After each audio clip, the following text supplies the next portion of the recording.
بسم اللہ الرحمن الرحیم۔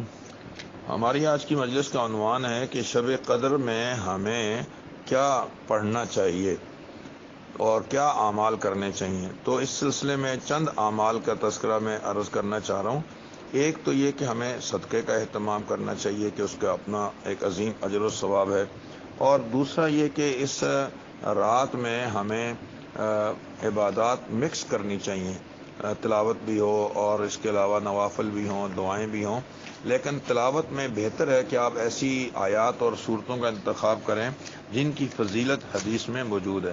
جیسے سورہ یاسین پڑھ لی جائے، 10 قرآنوں کا ثواب ملتا ہے ایک روایت کے مطابق۔ سورہ زلزال پڑھیں، آدھے قرآن مجید کا ثواب ملتا ہے۔ سورہ اخلاص پڑھیں، تہائی قرآن مجید کا ثواب ملتا ہے۔ اور سورہ کافرون، سورہ نصر کی تلاوت کی جائے کہ چوتھائی قرآن مجید کا ثواب ان کی تلاوت میں ملتا ہے۔ الہاکم التکاثر سورت پڑھی جائے، اس پہ اللہ پاک 1000 آیتوں کے پڑھنے کا ثواب عطا فرماتے ہیں۔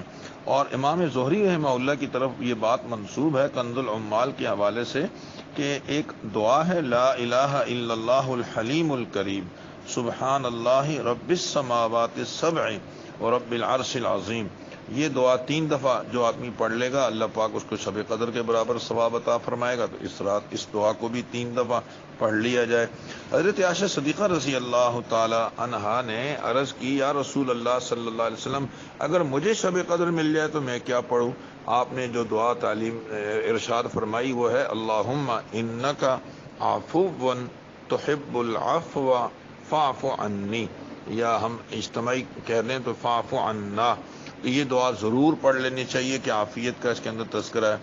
اور اس کے علاوہ جو ہے وہ آدمی کو چاہیے کہ استغفار کی کثرت ہو، تیسرے کلمے کی 100 دفعہ تعین کر لیں، 100 دفعہ لا الہ الا اللہ، 100 دفعہ درود شریف، 100 دفعہ استغفار پڑھ لیا جائے کہ یہ سارے کام بھی کرنے کے ہیں۔ مختلف چیزوں کو جمع کریں گے تو انشاءاللہ العزیز اس کا ہمیں فائدہ ہوگا۔ اور ممکن ہو صلاۃ التسبیح پڑھ لی جائے کہ یہ بہترین صلاۃ التوبہ بھی ہے اور بہترین صلاۃ الحاجت بھی ہے۔ صلاۃ التوبہ الگ سے پڑھ لیں، صلاۃ الحاجت پڑھ لیں، اور اپنی آنے والی زندگی کو ماضی سے بہتر گزارنے کی بھی عزم بھی کیا جائے اور دعائیں بھی مانگی جائیں۔ اور یہ سب کچھ کر لیا مگر گناہ چھوڑنے کا ارادہ ہی کوئی نہیں کیا، تو یوں سمجھیں کہ پوری ٹینکی خالی کر دی مگر چوہا نہیں نکالا جو ٹینکی میں گرا ہوا تھا، تو ٹینکی کیسے پاک ہوگی؟ پہلے چوہے کو نکالیں، اس کے بعد پانی کو نکالیں تو ٹینکی پاک ہو جائے گی۔ ہمیں چاہیے کہ ہم سب سے پہلے اپنی تمام ماضی کی زندگی میں ہونے والی کوتاہیوں سے اللہ سے معافی مانگیں، آئندہ ان گناہوں کو نہ کرنے کا عزم ہو اور ماضی پر ندامت ہو، اور اس کے بعد انشاءاللہ جو مانگیں گے اللہ وہ بھی نصیب فرمائیں گے، اور آنے والی زندگی انشاءاللہ ماضی سے بہتر ہوگی۔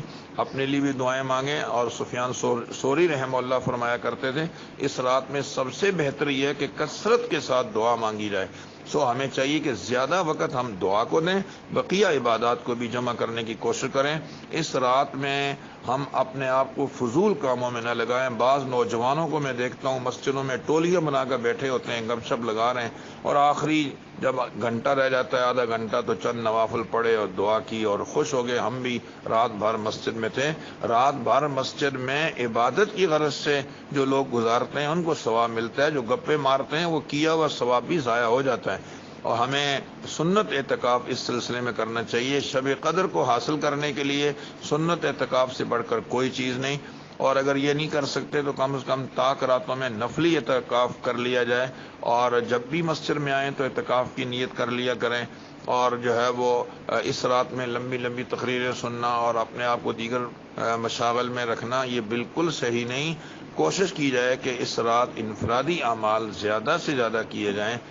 میں نے عرض کیا کہ اپنے لیے، اپنے دوست احباب کے لیے، پوری امت کے لیے، اپنے وطن عزیز کے لیے، مدارس دینیہ کے لیے، اور موجودہ جو وبا ہے اللہ تعالیٰ اس سے سب کی حفاظت فرمائے، اس کے لیے خوب دعائیں مانگی جائیں۔ اللہ تعالیٰ ہم سب کو بھرپور توفیق نصیب فرمائے۔